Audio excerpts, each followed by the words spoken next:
노찬성과 에반, 김애란. 두 해 전 찬성은 아버지를 여의고 여름방학을 맞았다. 찬성의 아버지는 갓길에서 사고를 당했다. 찬성은 할머니로부터 아버지의 트럭이 전복돼 아버지와 함께 불탔다는 얘기를 들었다. 한동안 집에 낯선 사람이 오갔다. 찬성은 마룻바닥에 누워 플라스틱 경찰차를 만지는 척하며 어른들 대화를 엿들었다. 옆으로 고개를 틀 때마다 끼익끼익 소리를 내는 선풍기가 약관이나 고의, 증거 같은 말을 나른하게 실어왔다. 집 밖에서 매미가 울었다. 방문객 중 한 사람이 찬성의 아버지가 우연히 돌아가신 게 아니라 했다. 정확히 그런 식으로 말한 건 아니나 찬성은 그렇게 이해했다. 보험금은 한 푼도 나오지 않았다. 길고 무더운 여름이었다. 찬성은 K시의 한 고속도로 휴게소 근처에 살았다. 이웃이라 해봐야 산자락에 띄엄띄엄 박힌 농가 몇 채가 전부인 동네였다. 찬성의 할머니는 휴게소 분식 코너에서 일했다. 급식이 끊기는 방학마다 찬성은 휴게소에 들러 자주 끼니를 때웠다. 초등학생 걸음으로 40분 걸려 도착한 곳에서 5분 만에 그릇을 비우고 다시 집으로 걸어갔다. 할머니는 찬성에게 식대 겸 용돈으로 매일 2,000원씩 줬다. 날이 굳거나 곧장 집에 가기 싫을 때 찬성은 등나무 그늘 아래 벤치에 앉아 관광객 흉내를 냈다. 그러면 자기도 그곳에 들른 사람, 잠깐 쉬는 사람, 이제 막 먼 데서 돌아왔거나 떠날 사람이 된 기분이 들었다. 그래서 어느 땐 거기 몇 시간씩 앉아있곤 했다. 날은 후텁지근하고 방학은 길고 그의 여름은 왠지 모든 게 지겨웠으니까. 휴게소에서 월급을 받기 전 찬성의 할머니는 졸음 쉼터에서 몇 년간 커피를 팔았다. 갓길을 확장한 형태의 주차 공간에 이동식 화장실과 녹슨 운동기구가 놓인 곳이었다. 연일 계속되는 폭우로 도로에 물안개가 일고 황사가 눈을 가려도 할머니는 늘 같은 자리에 앉아 손님을 기다렸다. 그 시절 찬성은 인생의 중요한 교훈을 몇 가지 깨달았는데 돈을 벌기 위해선 인내심이 필요하다는 것과 그 인내가 무언가를 꼭 보상해 주진 않는다는 점이었다. 찬성은 그곳에서 새소리와 바람소리, 자동차 배기가스와 어른들의 하품을 먹고 자랐다. 화난 대낮, 차 안에서 일제히 잠든 이들은 모두 피로에 학살당한 것처럼 보였다. 혹은 졸음 쉼터 자체가 자동차 묘지 같았다. 찬성이 떼를 쓰거나 큰 소리로 울면 할머니는 입술에 손을 대며 무섭게 다그쳤다. 당시 찬성이 맡은 가장 중요한 일은 잘 크는 것도 노는 것도 아닌 어른들의 잠을 깨우지 않는 거였다. 저물역, 지평선 너머 끝없이 펼쳐진 아스팔트 위로 붉은 빛이 번지면 할머니는 스스로 하루 노고를 치하하듯 담배를 꺼내 물었다. 능숙한 폼으로 고개 숙여 담배에 불을 붙인 뒤 주여, 저를 용서하소서 했다. 할머니, 용서가 뭐야? 아이스박스 캐리어 옆에서 흙장난을 치던 찬성이 물었다. 없던 일로 하자는 거야? 할머니는 대답 대신 보르물이 깊게 팩에 담배를 빨았다. 담배 연기가 질 나쁜 소문처럼 순식간에 폐속을 장악해 나가는 느낌을 만끽했다. 그 소문의 최초 유포자인 양 약간의 죄책감과 즐거움을 갖고서였다. 아님 잊어달라는 거야? 찬성이 채근하자 할머니는 강마른 손가락으로 담뱃재를 바닥에 톡톡 털며 무성의하게 대꾸했다. 그냥 한번 봐달라는 거야. 저녁마다 두 사람은 마당 한쪽에 연결된 수도 앞에서 몸을 씻었다. 손에 비누 거품을 충분히 내 목덜미와 귓바퀴, 콧구멍 속 매연을 닦아냈다. 할머니는 기미 낀 얼굴에 로션을 찍어 바른 뒤 안방에 두꺼운 요 두 채를 폈다. 그러곤 이불 위에 앉아 그날 번 돈을 세며 아직 초등학교에도 들어가지 않은 찬성에게 물었다. 너 대학에는 안 갈 거지? 그렇지. 찬성이 이불 위에 누워 TV 만화 주제가를 흥얼거리다 답했다. 그게 뭔데? 할머니는 찬성을 지그시 바라보다 그러게 말이다 하고 딴청을 피웠다. 시골 밤은 길고 지루했다. 할머니는 전기세를 아낀다며 초저녁부터 집의 모든 불을 끄고 잠자리에 들었다. 찬성은 할머니가 코 고는 소리를 들으며 눈꺼풀이 무거워질 때까지 천장을 바라봤다. 그러다 어느 땐 하도 심심해 어둠 속에서 혼자 작은 손을 고물거려 무언가를 만들어냈다. 엄지를 쫑긋 세운 뒤 나머지 손가락을 2개씩 붙여 제 몸에서 개 한 마리를 불러냈다. 도베르만이나 셰퍼트를 닮은 경비견이었다. 이럴 때 나도 스마트폰 있으면 좋은데. 찬성은 아버지가 휴대전화 손전등 기능을 이용해 천장에 빛을 쏜 걸 기억했다. 벽에 비친 개 그림자는 그 빛으로 만든 거였다. 찬성이 두 쌍의 손가락을 벌렸다 오므리며 개 짖는 신용을 했다. 빛이 없어 자기 그림자를 갖지 못한 작은 개가 찬성의 손목 아래에서 자꾸 소리 없이 짖어댔다. 하루 또 하루가 갔다. 담장밖 개구리 울음은 매미 소리로 다시 귀뚜라미 소리로 바뀌었다.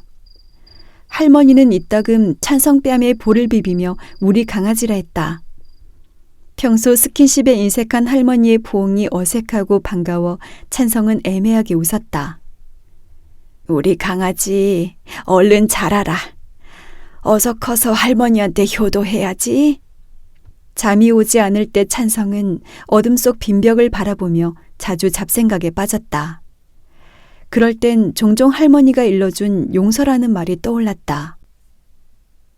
없던 일이 될 수 없고 잊을 수도 없는 일은 나중에 어떻게 되나. 그런 건 모두 어디로 가나. 하나님은 어째서 할머니를 자꾸 봐주나.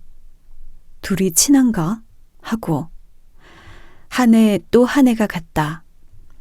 할머니는 졸음쉼터에서 휴게소로 일터를 옮겼고 찬성 또한 훌쩍 자라 아무 데서나 울지 않는 소년이 됐다. 그렇지만 그렇다 한들 아버지가 돌아가셨을 때 울지 않을 도리가 없는 10살이 됐다. 찬성이 그 개와 처음 만난 건 아버지를 여의고 한 달쯤 지나서였다. 찬성은 할머니가 일하는 고속도로 휴게소에서 그 개를 봤다. 개는 남자 화장실 옆 화단의 철제 울타리에 묶여 있었다. 여러 피가 섞여 정확히 어떤 종이라 말하기 어려운 작고 흰 개였다. 개는 네 발로 꼿꼿이 선 채 도로 끝 한 점을 뚫어져라 응시했다. 마치 그러면 자신에게 일어난 일을 이해할 수 있기나 한 듯. 철제 울타리와 개 사이의 목줄이 끊어질 듯 팽팽했다. 찬성은 개를 슬쩍 한번 쳐다본 뒤 그 앞을 무심히 지나쳤다. 그리고 할머니가 일하는 분식 코너로 점심을 먹으러 갔다. 같은 날 저녁, 찬성은 휴게소 안 패스트푸드 가게에서 여름방학 특가 상품으로 나온 주니어 세트를 먹었다. 하루에 2번이나 휴게소에 오는 일은 드문데 찬성에게 갑자기 약심부름을 시킨 할머니가 미안해하며 사준 거였다. 찬성은 햄버거를 다 먹은 뒤 콜라가 담긴 종이컵을 들고 밖으로 나왔다. 그러곤 등나무 벤치로 가다 낮에 본 흰 개가 여전히 화단에 묶여 있는 걸 봤다. 개는 반나절 사이 꽤 풀이 죽어 있었다. 기품 어린 자세로 먼 곳을 보던 모습은 간대없고 시무룩한 얼굴로 귀와 꼬리를 늘어뜨린 채 엎드려 있었다. 검은 눈동자 안에는 주인을 향한 미움이나 원망보다 내가 뭘 잘못한 걸까 하는 질문과 자책이 담겨 있었다. 전에도 찬성은 그런 개를 본 적 있었다. 한밤중 갓길에 버려진 뒤 앞차를 향해 죽어라 달려가던 개들이었다. 적어도 차에 치여 죽지는 말라고 여기 묶어놨나 보다. 찬성은 휴게소에 남겨진 개들이 어디로 가는지 알고 있었다. 운이 나쁠 경우 어떻게 되는지도. 안타깝긴 하지만 찬성은 그 개도 어른들의 손에 맡길 생각이었다. 그 전에 찬성이 혀를 내민 채 가쁜 숨을 몰아쉬는 흰 개를 내려다봤다. 물이라도 좀 주자. 찬성이 개에게서 시선을 떼지 않은 채 컵에 남은 콜라를 끝까지 쪽 빨아먹었다. 그러곤 플라스틱 뚜껑과 빨대를 휴지통에 버린 뒤 컵에 손을 집어넣었다. 흰 개가 물끄러미 찬성을 올려다봤다. 살짝 경계하는 눈치나 눈에 힘이 없었다. 찬성이 용기 내어 한 걸음 더 다가갔다. 흰 개가 찬성 주위를 빙그르르 돌며 찬성의 몸냄새를 맡았다. 그러곤 뭔가 결심한 듯 찬성의 손바닥에 코를 대고 킁킁대다 혀를 내밀어 얼음을 핥았다. 순간 물컹하고 차갑고 뜨뜻미지근하고 간지럽고 부드러운 뭔가가 찬성을 훑고 지나갔다. 난생 처음 느껴보는 감각이었다. 찬성이 두 눈을 깜빡였다. 이윽고 개가 얼음을 날름 입에 넣더니 와삭와삭 씹었다. 와사삭 와사삭 청량하게 얼음 부서지는 소리가 찬성 귀까지 다 들렸다. 찬성이 자기 손바닥을 가만 내려다봤다. 얼음은 사라지고 손에 엷은 물자국만 남아있었다.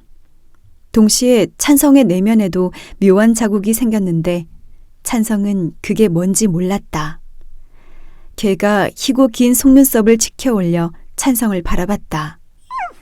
찬성이 서둘러 컵에 다시 손을 넣었다. 두 해 전 일이다. 에반! 찬성은 그 개를 그렇게 불렀다. 왜 그래, 에반? 어디 아파? 사람 나이로 치면 이미 칠순을 넘긴 노견에게 찬성은 형 노릇을 했다. 찬성은 어쩐지 에반이 자기보다 오래 산 동생, 살면서 이미 많은 걸 경험한 동생처럼 느껴졌다. 찬성이 처음 에반! 하고 불렀을 때 에반은 딴 곳을 봤다. 당연했다. 그건 자기 이름이 아니었으니까. 찬성은 서운해 않고 에반을 어루만졌다. 에반에게 자기가 모르는 삶과 역사가 있다는 걸 인정하려 애썼다. 그래도 어느 땐 에반의 과거가 너무 궁금했다. 전에는 어떤 이름으로 불렸을까? 주인은 좋은 사람이었을까? 살면서 어디까지 가봤을까? 나보다 멀리 가봤겠지? 멋진 영화나 드라마에 나오는 것처럼 주인과 해변도 막 달리고 그랬을까? 그때를 기억할까? 그걸 안다는 건 좋은 걸까? 그렇다면 이젠 어디로 가고 싶을까? 할머니는 에반을 보자마자 성가셔했다. 개 한 마리 키우는 건 사람 한 명 기르는 일과 같은 공이 든다며 고개를 내저었다. 하긴 사람을 키워봤어야 알지. 할머니가 살짝 혐오 어린 눈으로 에반을 바라봤다. 게다가 엄청 늙었잖니? 얘가 늙었어? 그래, 저 이빨 봐라. 사람이건 짐승이건 털 빠지고 이 나가면 끝난 거야. 넌 그런 것도 모르면서 개를 키우겠다 하니? 찬성이 그런가? 하는 표정으로 에반 등을 쓰다듬었다. 짧고 뻣뻣한 게 정말 털에 윤기가 하나도 없었다. 두말할 거 없고 내일 도로 갖다 놔. 찬성의 얼굴에 실망하는 빛이 스쳤다.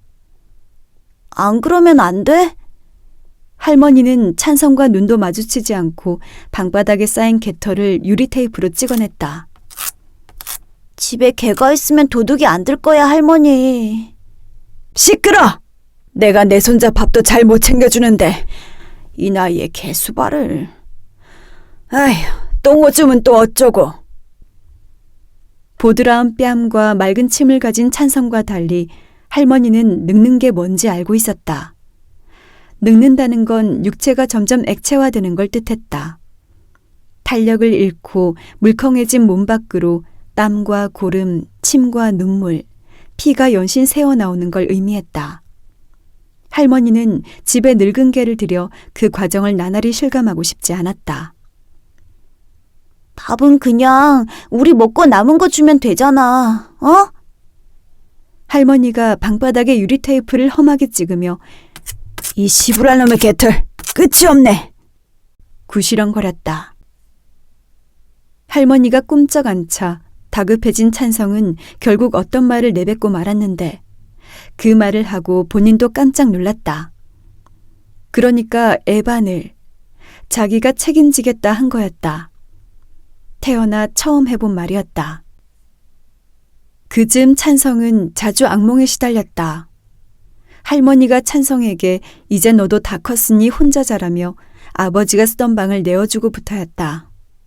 찬성은 매번 비슷한 꿈을 꿨다.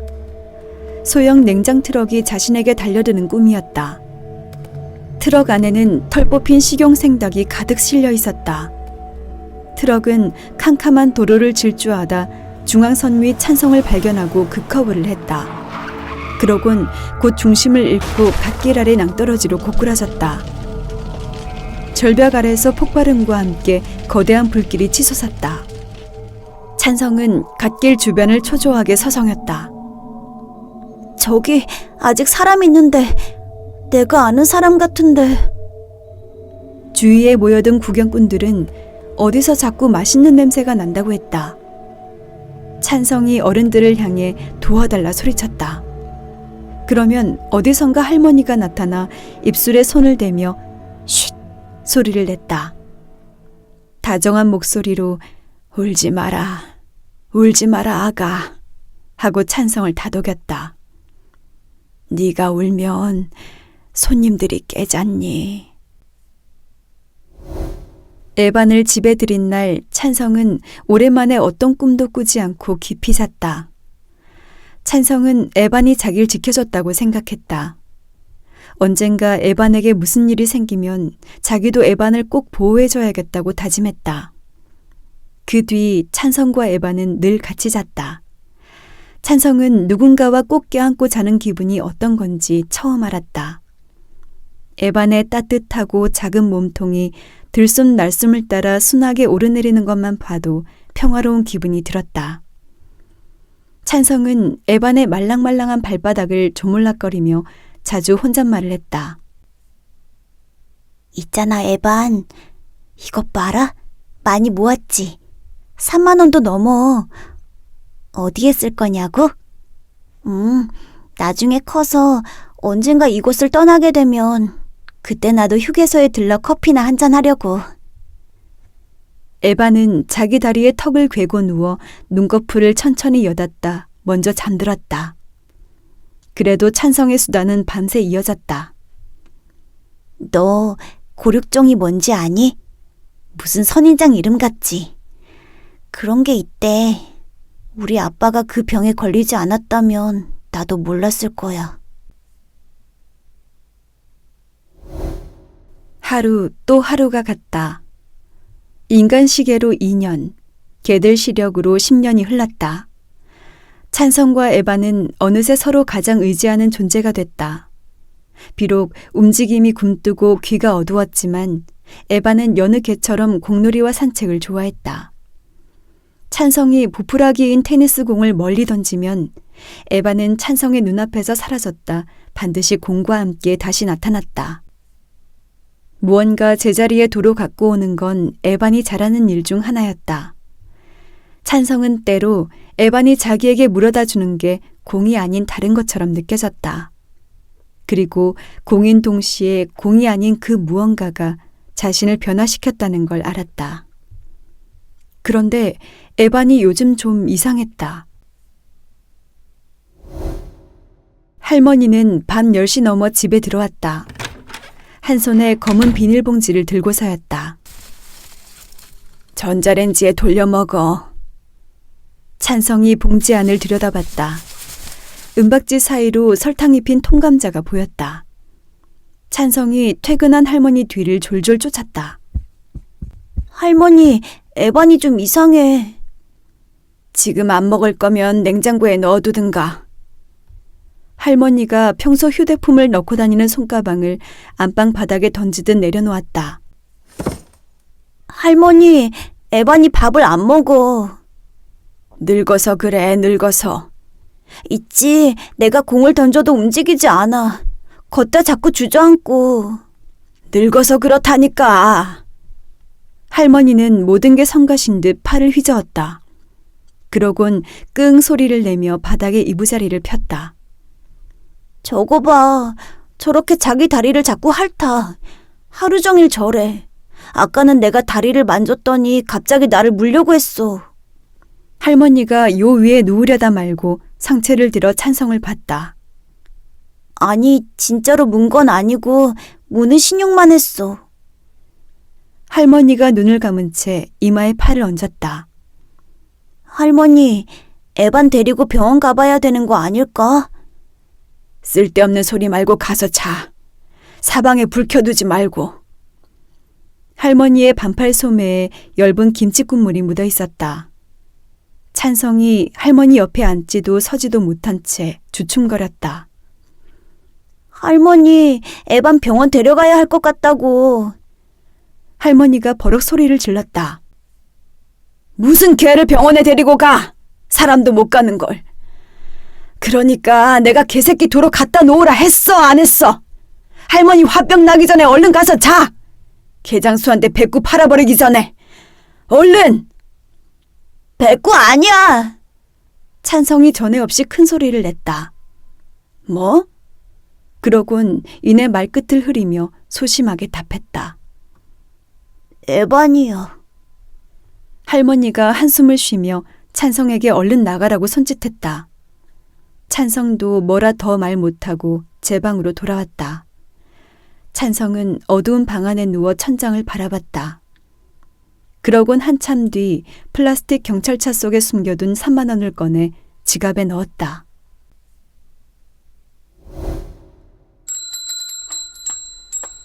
어디가 불편해서 왔니? 동물병원 의사가 물었다. 에반이 아픈 것 같아서요. 이 녀석 이름이 에반이니? 네, 터닝 메카드에 나오는 메카니얼 이름이에요. 그래? 의사가 직업적인 미소를 지었다. 지방 신도시 아파트 상권에선 무엇보다 평판과 소문이 중요했다. 네, 제가 제일 좋아하는 캐릭터예요. 에반은 원래 터닝카인데 메카드를 향해 슈팅하면 메카니멀로 변해요. 의사는 찬성의 말을 거의 알아듣지 못했지만 차트를 보며 노련하게 화제를 돌렸다. 그리고 너는 노찬성이고? 네? 네. 찬성이 기어 들어가는 목소리로 대답했다. 성과 이름이 같이 불릴 때 좋은 일이 일어난 경우는 거의 없었다. 교무실에서도 그렇고 아버지가 입원한 종합병원에서도 그랬다.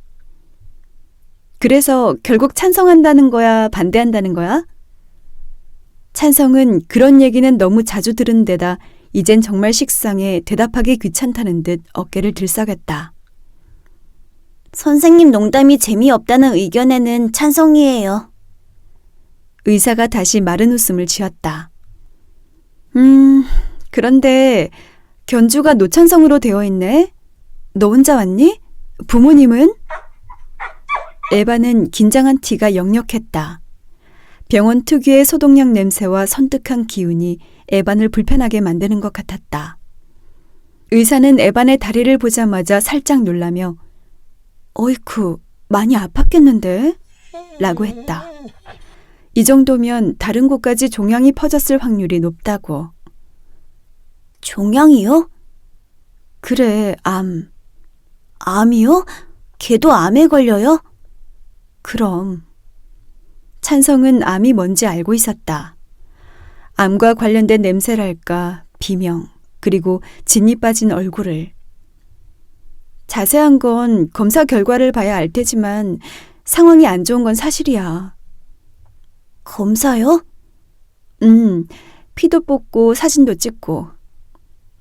그게 다 하면 얼만데요? 뭐 검사하기 나름인데 제대로 하려면 돈이 많이 들 거야.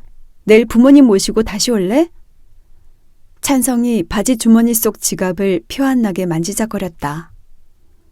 그럼 선생님, 마음대로 어떤 검사는 하고 어느 건 안 할 수도 있는 거예요? 뭐 말하자면 그럼 저 3만 원, 아니 2만 5천 원치만 검사해 주세요. 집으로 가는 길, 찬성의 얼굴이 어두웠다. 버스 창문 밖으로 8월의 무자비한 초록이 태연하게 일렁이는 게 보였다. 햇빛도 바람도 그대로인데 갑자기 다른 세상에 온 기분이었다. 몇십 분 사이에 같은 풍경이 전혀 달라질 수 있다는 사실이 놀라웠다. 아빠도 그랬을까? 찬성이 고개 숙여 에반을 바라봤다. 에반은 찬성의 무릎에 앉아 미세한 버스 진동을 느끼며 꾸벅 졸고 있었다. 찬성은 의사에게 들은 얘기를 하나하나 되짚었다. 수술을 해도 좋고 안 해도 좋다는 게 무슨 뜻인지 곰곰 생각했다. 이럴 땐 자신이 무얼 하면 좋을지 알 수 없었다. 찬성이 문득 차고 축축한 기운을 느끼고 아래를 살폈다. 자신의 베이지색 반바지에 테니스 공만한 고동색 얼룩이 보였다. 얼룩은 불완전한 모양의 원을 그리며 점점 크게 번졌다. 왜 그래, 에반? 너 안 그랬잖아. 찬성이 에반 귀에 속삭였다. 에반을 나무라기보다 주위에 해명하는 말이었다. 여름이라 버스 안에 비릿한 지린내가 금방 퍼졌다. 조금만 참을까 하다 찬성은 목적지를 2정거장이나 남겨두고 버스에서 내렸다. 찬성이 논뚝길에 에반을 내려놓고 다정하게 말했다. 에반, 조금만 걸어봐, 어? 에반은 땅바닥에 바싹 엎드린 채 꿈쩍하지 않았다. 찬성은 할 수 없이 에반을 가슴에 안고 어스럼 땅거미진 논뚝길을 걸었다. 삼복더위에 괴를 안고 걷다 보니 몇 분 만에 티셔츠가 흠뻑 젖었다. 다 왔어. 조금만 참아. 병원에서 에반의 청력이 약해졌다는 얘기를 들은 터라 평소보다 목청을 돋웠다. 여기저기 머리를 잘 부딪힌다니 시력도 분명 나빠졌을 거라 했다. 문득 안쓰러운 마음이 일어 찬성이 에반의 정수리를 가만 쓰다듬었다. 에반의 입꼬리가 희미하게 올라갔다. 반대로 눈꼬리는 부드럽게 쳐져 사람이 웃는 것처럼 보였다. 찬성이 고개 들어 남은 거리를 살폈다. 미지근한 논물 위로 하루살이떼가 둥글게 뭉쳐 비행했다. 마치 허공에 시간의 물보라가 있는 것 같았다. 곧 에반 밥 먹일 시간이라 찬성이 걸음을 재촉했다.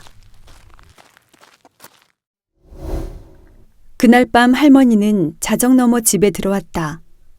할머니는 마루에 올라서자마자 호주머니에서 랩으로 싼 버터구이 오징어를 꺼내 찬성에게 내밀었다. 배구 주지 말고 너만 먹어. 주려거든 머리만 떼어주든가. 할머니 술 마셨어? 찬성은 할머니에게서 술기운과 더불어 향수 냄새가 나는 걸 느꼈다. 할머니는 대답 대신 나일론 소재의 청가방에서 담뱃갑을 꺼냈다. 그러곤 한 대 남은 담배를 집어 불을 붙인 뒤 한숨 쉬듯 작게 중얼거렸다. 주여, 저를 용서하소서. 찬성은 에반을 데리고 혼자 병원에 다녀온 이야기를 할머니에게 할까 말까 망설였다. 내일 일요일인데 술 마시면 어떻게 해? 교회 안 가? 왜? 그냥 안 가. 술 누구랑 마셨어?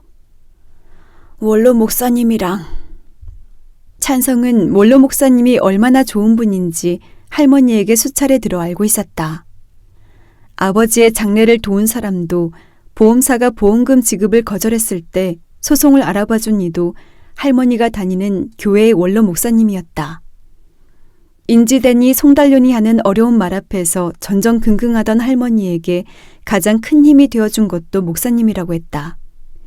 비록 보험료 청구 소송은 기각됐지만 그래도 그만큼 싸워볼 수 있었던 건 다 목사님 덕분이라고 할머니는 누누이 말했다. 찬성은 할머니가 하는 얘기를 반도 못 알아들었다. 이제 목사님이 할머니 보기 싫대. 그게 뭔 소리야? 무슨 소리긴 아무 소리도 아니지. 아, 그리고 이거. 할머니가 말을 돌리며 주머니에서 뭔가 꺼냈다. 너 전부터 갖고 싶다고 했지? 뭐야? 휴게소 소장이 핸드폰 바꿨다고 주더라. 액정이 좀 깨졌는데 통화는 되는 거라고. 생각 있으면 가져가라고 하길래 우리 강아지 주려고 챙겨왔지. 뭔 심인가 칩인가 그것만 넣으면 된다던데. 찬성이 눈을 반짝이며 구형 스마트폰을 받아들었다. 할머니 말대로 왼쪽 모서리에 거미줄 모양의 작은 실금이 같지만 그만하면 괜찮았다. 밥통에 밥 남았지? 찬성이 스마트폰에서 눈을 떼지 않은 채 답했다. 응. 그럼 할머니 먼저 잘 테니 조금만 놀다 자. 배꼽 밥그릇에서 쉰내 나던데 좀 씻어놓고. 할머니가 빈 담뱃갑에 침을 뱉은 뒤 담배를 비벼 껐다. 그러곤 비척비척 컴컴한 안방으로 들어갔다. 찬성은 작은 방에 누워 전원도 들어오지 않은 스마트폰을 한참 만지작거렸다. 그러곤 쉬는 시간마다 휴대전화 게임에 열중하던 반 아이들을 떠올렸다. 사각 모니터 안에서 기계인지 생물인지 모를 작은 것들이 바글대며 부서지는 모습을 친구들 어깨너머로 한참 훔쳐보곤 했는데 찬성은 그 세계가 늘 궁금했다. 친구들이 서로 문자로만 대화하거나 찬성이 용기 내 말을 건네도 액정에서 눈을 떼지 않고 대꾸할 때 특히 그랬다. 찬성은 친구들 사이에 커뮤니티가 작동하는 원리와 어휘로부터 소외돼 있었다. 그런데 갑자기 거짓말처럼 그게 생긴 거였다. 아직 통신사와 계약하거나 번호를 튼 건 아니지만 기기가 있으니 언제든 자신이 원하는 세계와 연결될 수 있을 것 같았다. 찬성이 문득 고요함을 느끼고 주위를 둘러봤다. 온종일 끙끙대며 뒷다리를 핥던 에반이 찬성 옆에 곤히 잠들어 있었다. 찬성의 얼굴에 엷은 그늘이 깔렸다. 동물병원 의사는 에반이 수술하지 않으면 위험하다고 했다. 그렇지만 노견이라 수술이 더 안 좋을 수도 있다고. 찬성은 그 쉬운 말이 잘 이해되지 않아 몇 차례 눈을 깜빡였다. 그러면 할 수 있는 게 아무것도 없는 거예요? 의사가 숨을 고른 뒤 차분하게 답했다. 마지막 방법으로 드물게 안락사를 선택하는 분들이 있어. 그게 뭔데요? 아픈 동물 친구를 곤히 재운 뒤 심장 멎는 주사를 놔주는 거야. 편안하라고.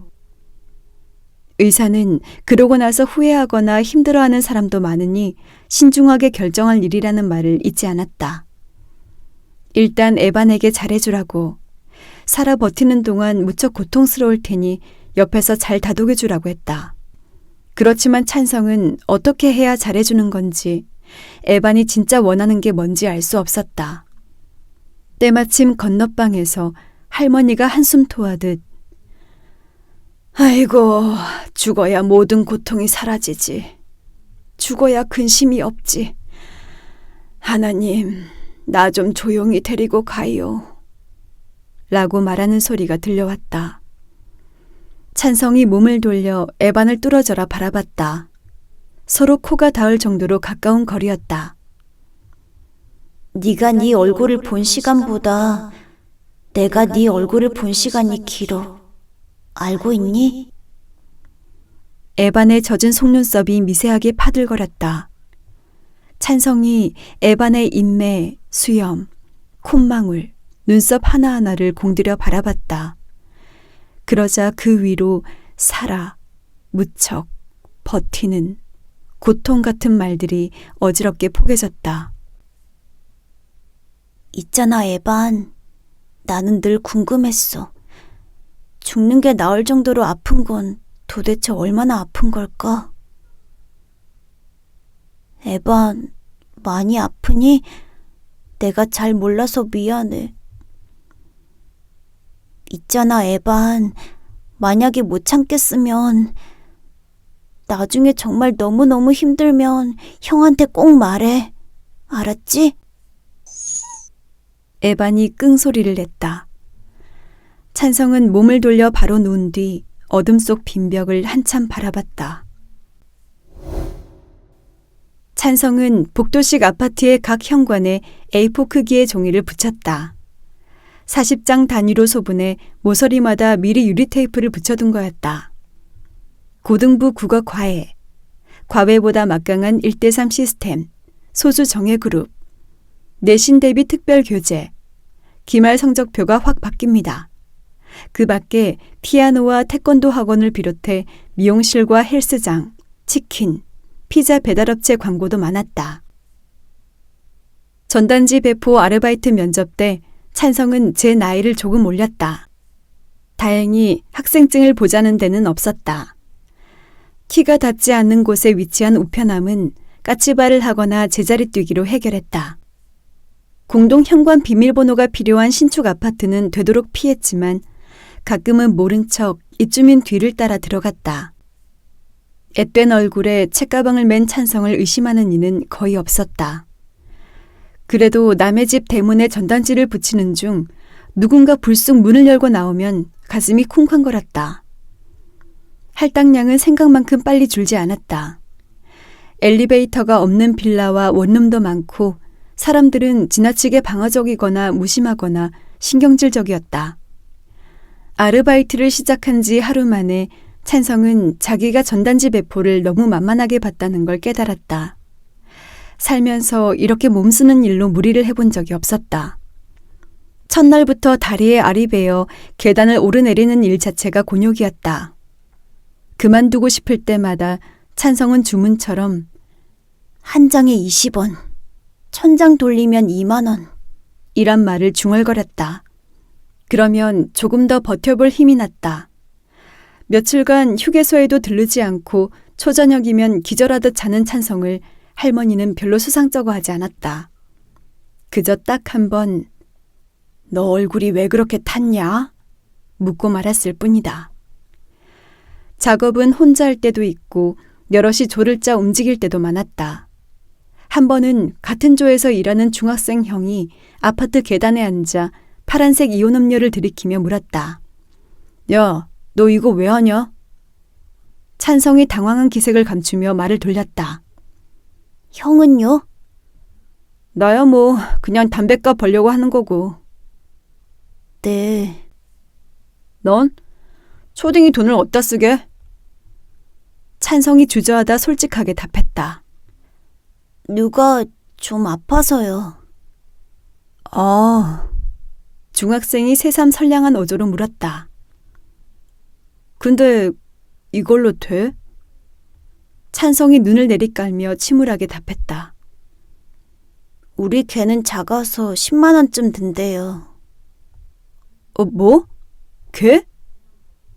중학생은 잠시 혼란스러워하다 세상 물정 밝은 어른인 척 요즘은 동물병원비도 졸라 비싸다 며 불평했다. 아니, 그게 아니고요. 개 안락사비가 그 정도 든다는데 제가 돈이 없어서. 중학생이 무언가 곰곰 생각하다 찬성에게 대뜸 핀잔을 줬다. 뭔 소리야. 이 새끼 완전 또라이네. 정해진 구역을 다 돌면 찬성은 아파트 단지 내 놀이터에서 종종 숨을 골랐다. 유리 테이프와 가위, 전단지 및 수건과 물병이 든 책가방을 맨 채 나무 그늘에 앉아 동네 아이들 노는 걸 구경했다. 3355 벤치에 모인 엄마들이 육아 정보를 공유하고 한담을 나누며 걱정과 관심, 애정이 담긴 눈으로 자기 자식 바라보는 모습을 관찰했다. 아, 엄마들은 아이를 저렇게 보는구나. 저런 눈빛으로 대하는구나. 흘끔거렸다. 그때마다 찬성은 이상하게 태어나 한 번도 얼굴을 보지 못한 엄마 대신 에반이 떠올랐다. 에반도 이런 데서 산책하면 좋을 텐데. 에반도 저런 간식 주면 흥분할 텐데. 아쉬워했다. 에반은 요즘 찬성이 다가가도 쳐다보지 않았다. 흐릿한 눈으로 멍하니 허공만 응시했다. 찬성이 밥에 날계란을 풀어주고 할머니 몰래 찬치 통조림을 얹어줘도 고개 돌리는 날이 많았다. 요새 내가 자꾸 집을 비워 삐진 걸까? 미안한 마음이 들었지만 최대한 돈을 빨리 모으려면 어쩔 수 없었다. 목표한 돈을 다 모은 날, 찬성은 마루에 엎드려 단순한 산수를 했다. 일주일간 전단지 5,000장 이상을 돌려 11만 4천 원을 벌었다. 삶에서 처음 만져보는 돈이었다. 찬성은 구체적인 노동의 대가를 만지며 뜻밖의 긍지와 보람을 느꼈다. 애초 목적과 달리 예상치 못한 성취감에 살짝 어른이 된 기분이 들었다. 마지막 날 너무 지겨운 나머지 전단지 40장 정도를 남의 집 옥상에 몰래 버리고 왔지만 그것 빼곤 정말 죄묻지 않은 돈이었다.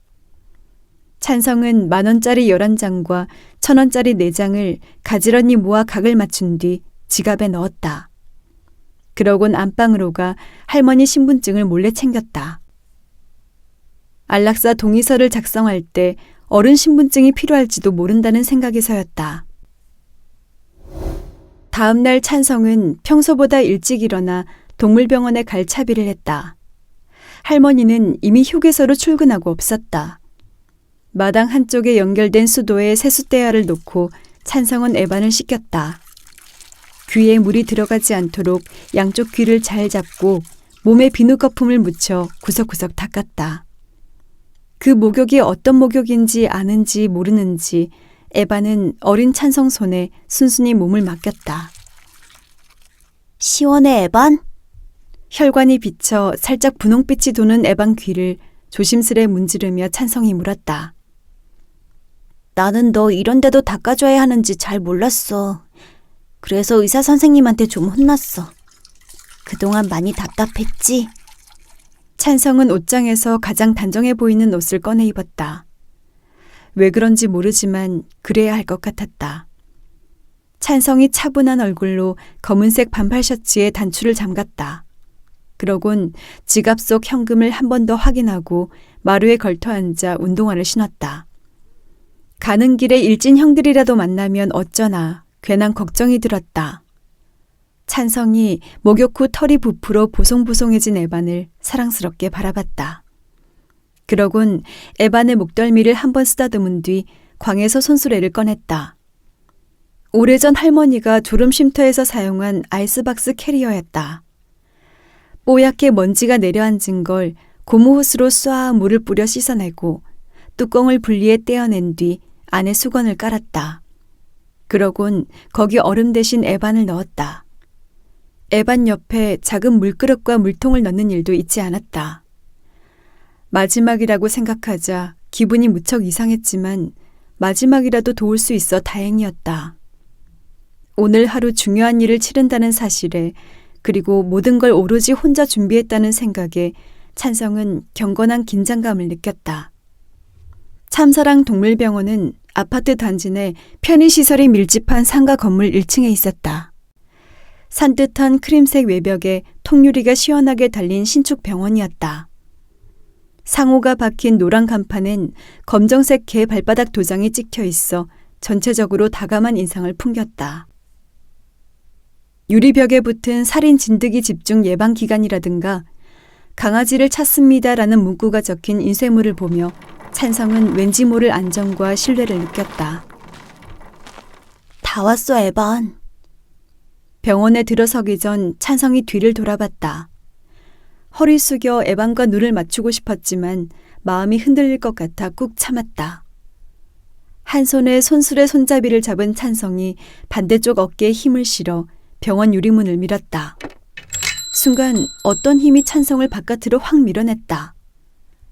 어? 현관 위 금속종이 쨍그랑 소리를 냈지만 유리문은 꿈쩍하지 않았다. 찬성이 얼떨떨한 얼굴로 한 발짝 뒤로 물러섰다. 그리고 그때서야 유리문에 붙은 공지문을 발견할 수 있었다. 상중, 주말까지 쉽니다. 찬성은 상중이란 단어의 뜻을 정확히 알지 못했지만 그것이 죽음과 관련된 말이라는 걸 직감적으로 알 수 있었다. 찬성은 묘한 안도를 느꼈다. 찬성은 상가 주위를 배회하다 인근 아파트 단지 놀이터로 갔다. 전에 전단지를 돌리며 몇 번 와본 것이었다. 찬성은 등나무 그늘에 앉아 잠시 쉬었다. 아침부터 온종일 긴장한 탓에 피로가 밀려왔다. 아이스박스 속 에반이 잠에서 깨 고개를 들었다. 그러곤 자신을 걱정스레 내려다보고 있는 찬성의 얼굴을 흘깃했다. 몇몇 사내 아이들이 왁자지껄 찬성 앞을 지나갔다. 서로 스마트폰을 들여다보며 저희끼리 뭐라 참견하고 장난치며 웃어댔다. 찬성이 위축된 얼굴로 그 아이들을 바라봤다. 그러곤 자신의 불룩한 바지 주머니를 한번 만진 뒤 자리에서 일어났다. 집으로 가는 길. 찬성은 버스 정류소 근처에 휴대전화 대리점을 지나쳤다. 찬성은 버스를 기다리다 진열장 안에 전시된 최신형 스마트폰을 구경했다. 반짝반짝 검은 보석처럼 빛나는 매끈한 기기 위로 찬성의 얼빠진 얼굴이 비쳤다. 찬성은 그것들이 진심으로 아름답다 느꼈다. 이것 봐, 에반. 멋지다.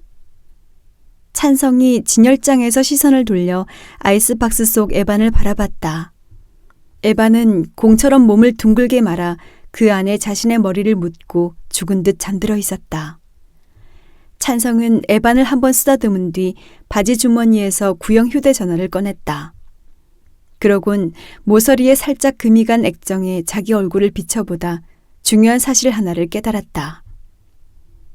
그러고 보니 돈이 남네. 에반을 위해 쓸 돈을 빼고도 14,000원이 남는다는 사실에 찬성의 가슴이 뛰기 시작했다. 잠시 후 집에 가는 버스가 도착했지만 찬성은 버스에 오르는 대신 휴대전화 대리점 유리문을 열어젖혔다. 처음엔 그냥 유심칩 가격이나 물어볼 생각이었다. 그러다 어느 순간 직원 앞에 앉게 되었고 그가 내민 서류에 또박또박 이름을 적어 넣었고 할머니 신분증을 건네고 말았다. 찬성은 자신의 구형 휴대전화에 유심칩을 넣는 직원을 쳐다보다 대리점 유리문 앞에 세워둔 손수레를 돌아보았다. 아이스박스 안에 잠들어 있을 에반은 보이지 않았지만 에반이 거기 있다는 사실은 분명했다. 유심칩값 10,000원에 충전기 5,000원. 원래 개통비 30,000원도 받아야 하는데 지금은 이벤트 기간이니까 무료로 해줄게. 찬성이 자신의 휴대전화를 돌려받으며 지갑에서 15,000원을 꺼내 직원에게 건넸다. 에반 병원비에서 1,000원을 허는 게 조금 찝찝했지만 동물병원이 문을 닫는 기간 동안 용돈을 아끼면 충분히 메울 수 있을 것 같았다. 버스 정류소 앞에서 찬성은 휴대전화 버튼을 수없이 눌러보았다. 실금간 액정 위로 환한 빛이 들어오자 더 이상 자신의 얼굴이 비치지 않았다. 찬성은 휴대전화 카메라 단추를 눌러 발밑에 잠들어 있는 에반의 사진을 처음으로 찍었다. 찰칵 소리와 함께 찬성의 등 뒤로 냉장 트럭 한 대가 쏜살같이 지나갔다. 에반은 물 한 모금 마시지 않고 조용히 잠만 잤다. 여느 때처럼 보채거나 끙끙대지 않고 자신의 다리를 핥지도 않았다. 찬성은 하루 종일 휴대전화를 만지다 충전하는 동안에만 가끔 에반을 살폈다. 그래, 착하다, 우리 에반. 찬성은 잠든 에반의 등을 쓰다듬은 뒤 휴대전화를 다시 손에 쥐고 갖가지 애플리케이션을 내려받으며 시간을 보냈다. 전화 요금 많이 나오면 다 네 용돈에서 깔 테니까 알아서 해. 할머니가 엄포를 놓아도 소용없었다. 그날 밤 찬성은 이부자리에 누워 오래전 아버지가 그런 것처럼 휴대전화 불빛으로 개 그림자를 만들었다. 에반, 이것 봐! 내가 네 친구들을 불러왔어. 찬성이 소리쳤지만 에반은 미동도 하지 않았다. 에반, 이거 보라니까. 내가 아빠보다 더 잘하는 것 같아. 진짜 개야. 진짜 개. 네 친구들이라니까. 에바는 여전히 아무 반응이 없었다. 이틀 뒤 점심시간이 끝날 무렵 찬성은 휴게소에 들렀다. 여름 휴가 기간과 주말 연휴가 겹쳐 휴게소 안은 주차 공간이 없을 만큼 사람들로 붐볐다. 할머니는 지친 얼굴로 잔치국수가 담긴 쟁반을 들고 찬성에게 다가왔다. 점심 다른 거 사 먹는다고 돈으로 달라 하더니? 아, 그거 이제 됐어, 할머니. 되다니 뭐가? 어제 받은 걸로 해결됐다고. 그러니까 뭐가 해결됐냐고. 있어, 그런 게. 얼른 국수나 줘. 찬성이 호로로 국수를 삼키며 주방 안쪽에서 설거지하는 할머니의 뒷모습을 지켜봤다. 할머니가 허리를 굽혔다 펼 때마다 허리춤 사이로 찬성이 전날 밤 붙여준 하얀 파스가 보였다 사라졌다. 찬성은 식기 반납함에 쟁반을 갖다 놓고 주유소 옆 등나무 벤치로 가 스마트폰을 갖고 놀았다. 자신이 스마트폰 만지는 걸 많은 사람들이 봐주길 바랐지만 사람들은 찬성을 신경 쓰지 않았다. 화장실에 가고 금연 표지판 앞에서 담배를 피우고 음료수를 든 채 상대와 짧은 대화를 나누며 다들 자기 일에 몰두했다. 주말 인파에 섞여 찬성은 스마트폰으로 터닝 맥카드를 보고 또 봤다. 그러다 문득 자신이 지난 사흘 동안 누군가와 통화해 본 적이 없다는 사실을 깨달았다. 찬성이 아는 번호도 찬성 번호를 아는 사람도 없었다. 교무실에 전화 걸어 반 친구들 연락처를 물어볼까 잠시 고민했지만 선생님과 통화해야 한다는 게 내키지 않았다. 아빠가 살아계셨으면 아빠한테 걸었을 텐데. 오랜 궁리 끝에 찬성이 지갑에서 동물병원 명함을 꺼내들었다. 상중이라 주말까지 쉰다는 말이 생각났지만 찬성은 괜히 한번 병원 전화번호를 눌러보았다. 어쩌면 문을 열었을지도 몰라. 누가 받으면 뭐라고 하지? 휴대전화 너머로 익숙한 연결음이 들렸다. 찬성은 잘못한 것도 없는데 가슴이 뛰었다. 몇 차례 긴 연결음이 이어졌지만 전화를 받는 사람은 없었다. 찬성은 동물병원 쪽에서 전화를 받지 않았다는 사실에 다시 한번 이상한 안도를 느꼈다. 찬성이 지갑 안에 명함을 넣으며 남은 돈을 세어보았다. 10만 3천 원. 에반을 병원에 데려가기에 부족하지 않은 액수였다. 오늘만 지나면, 그러면 꼭. 다짐하며 일어서는데 찬성 무릎 위에 휴대전화가 아스팔트 보도 위로 툭 떨어졌다. 찬성이 창백해진 얼굴로 황급히 휴대전화를 주워들었다. 그러곤 실금간 왼쪽 모서리부터 확인했다. 찬성이 거미줄 모양 실금에 손가락을 대고 천천히 문질렀다. 아주 고운 유리가루 입자가 손끝에 묻어났다. 찬성의 눈동자가 심하게 흔들렸다.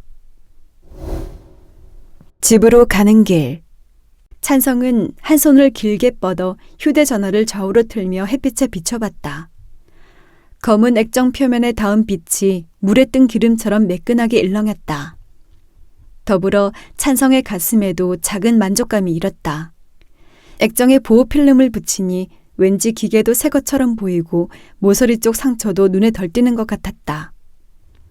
스스로에게 조금 실망스러운 기분이 들었지만 어쩔 수 없는 상황이었다고 변명했다. 찬성은 구경이나 해볼 마음으로 휴게소 전자용품 매장에 들렀다 액세서리 용품 진열대 앞에 한참 머물렀다. 그러곤 티끌 하나 없이 투명한 보호 필름을 만지며 자기도 모르게 사흘 하고 중얼댔다. 그러니까 사흘 정도는 에반이 기다려주지 않을까 하고 지금껏 잘 견뎌준 것처럼 더도 말고 덜도 말고 딱 사흘만 참아주면 안 될까. 당장 가진 돈과 앞으로 모을 돈을 계산하는 사이 찬성은 어느새 계산대 앞에 서 있었다. 정신을 차리고 보니 지갑 안에 돈이 어느새 9만 5천 원으로 줄어 있었다. 에반이 구슬피 울기 시작한 건 그날 밤이었다. 한 번도 그런 적이 없는데 이상했다. 에바는 하늘을 보며 늑대처럼 긴 울음을 토해냈다. 자다 깜짝 놀란 찬성이 자리에서 일어나 에반 얼굴을 두 손으로 감쌌다. 왜 그래, 에반? 무슨 일이야? 에반이 저항하며 방바닥에 머리를 짓이겼다. 자세히 보니 눈 주위에 눈곱이 덕지덕지 끼고 입에서도 심한 악취가 났다. 순간 찬성이 입과 코를 손으로 틀어막으며 고개를 돌렸다. 아휴, 저놈의 개새끼. 안방에서 할머니가 고래고래 소리를 질렀다. 왜 자꾸 재수없게 울어? 아휴, 소름 끼쳐. 당장 갖다 버리든가 해야지. 할머니의 비위를 거스르지 않으려 찬성이 에반 대신 목소리를 낮췄다. 에반, 미안해. 우리 사흘만 참자. 딱 사흘만. 그때는 형이 꼭... 착하지? 조금만 참아, 조금만. 이틀이 지났다. 찬성은 이상한 기척에 잠에서 깼다. 개슴츠레 눈을 떠보니 에반이 자신의 뺨을 핥고 있었다. 두 발을 찬성의 가슴팍에 올리고 마치 작별 인사라도 하는 양 찬성 얼굴에 자기 머리를 비볐다. 에반이 꼬리를 흔들고 배를 보일 때와 조금 다른 느낌이었다. 찬성은 이상하게 눈물이 나려 했다. 요즘 계속 잠만 자더니 갑자기 어디서 그런 힘이 난 걸까? 혹시 기적적으로 상태가 조금 나아진 걸까? 이렇게 아주 조금씩 좋아지다 보면 예전으로 다시 돌아갈 수 있지 않을까? 가슴속에 부질없는 희망이 컵에 담긴 물마냥 출렁였다. 에바는 더 이상 움직일 힘이 없는지 찬성 옆구리에 머리를 깊숙이 파묻었다. 찬성이 어둠 속에서 잠 묻은 말투로 그래 하고 속삭였다. 다음 날 날이 밝자마자 찬성은 서둘러 시내에 갔다. 오늘 아예 직접 병원에 들러 안락사 동의서를 쓰고 예약까지 하고 올 생각이었다. 그러면 더 이상 마음이 흔들리지 않고 돈을 헐어 쓰는 일도 막을 수 있을 것 같았다. 동물병원에 도착하기 전 찬성은 대형 문구점 앞을 지나다 걸음을 멈췄다.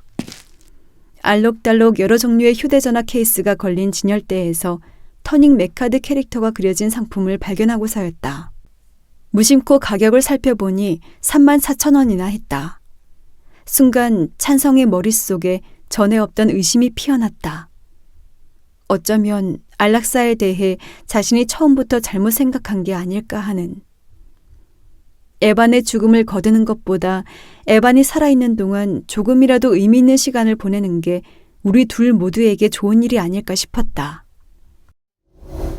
집으로 돌아가는 찬성 얼굴에 근심이 가득했다. 어느새 찬성 손에는 67,000원밖에 남아있지 않았다.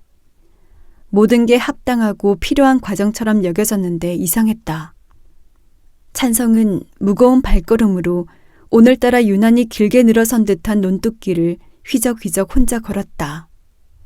소중에 남은 돈이 9만 얼마이거나 11만 얼마였을 때와 달리 67,000원은 10만 원으로부터 너무 멀어 보였다. 다시 10만 원을 채우려면 전단지 2,000장을 돌려야 했다. 그런데 2,000장이라니 엄두가 나지 않았다. 찬성은 왠지 집으로 곧장 들어갈 용기가 나지 않아 휴게소에 들렀다. 그러곤 등나무 벤치에 앉아 새로 산 스마트폰 케이스를 만지작거리며 시간을 때웠다. 찬성은 저녁때가 다 되어서야 자리에서 일어났다. 그러곤 휴게소 식품 코너에 들러 에반에게 줄 핫바를 샀다. 하나 더 사서 나도 먹을까? 기름 냄새를 맡으니 허기가 밀려왔지만 참았다. 찬성은 본능적으로 이런 때 작은 금욕과 희생을 감내하고 나면 기분이 나아지리란 걸 알았다. 찬성은 핫바가 든 검정 비닐봉지를 들고 터덜터덜 40분을 걸어 집에 왔다. 모든 불이 꺼진 탓에 집안이 평소보다 더 어두워 보였다. 찬성이 대문을 열고 마당으로 들어서며 일부러 큰 소리를 냈다. 에반, 형이 간식 사왔어. 이리 와봐. 네가 좋아하는 핫바야. 찬성이 신을 벗고 마루에 올랐다. 에반, 이것 좀 봐. 여기까지 오는 동안 나도 엄청 먹고 싶었는데 넣어주려고 꾹 참았어. 참느라 얼마나 힘들었는지 모르지?